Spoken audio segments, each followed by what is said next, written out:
এয়া আমাৰ বিদ্যালয়ৰ অধ্যক্ষ মহোদয় ছাৰে আজি যিহেতু বৃক্ষৰোপণ কাৰ্যসূচী দিয়া হৈছে বিদ্যালয়ত, গতিকে ছাৰৰ পৰাই শুনকচোন কিহৰ কাৰণেনো আজি দিয়া হৈছে।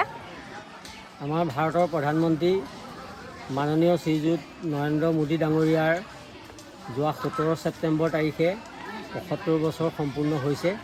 গতিকে তেখেতৰ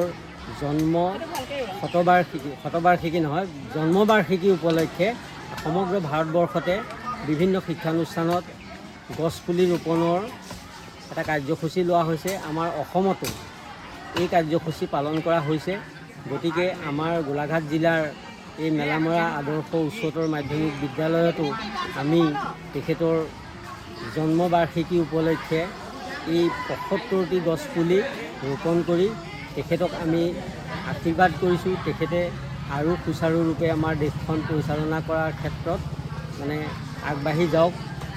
এয়া আমাৰ বিদ্যালয়ৰ ভাইচ প্ৰিন্সিপাল মৌচুমী বৰুৱা বাইদেউ আমাক কিমান পুলি দিছেনো আজি? আমাক আজি ৬৫টা পুলি দিলে, ৭৫টা দিব লাগিছিলে, অলপ কম হোৱাৰ কাৰণে আমাক ৬৫টা পুলি দিলে। তাৰে এয়া হৈছে মেহগনি পুলি, এইটো কাঠৰ কাৰণে বহুত ভাল আৰু সেইকাৰণে স্কুললৈ দিছে। ইয়াৰ প্ৰায় 30টা পুলি দিছে।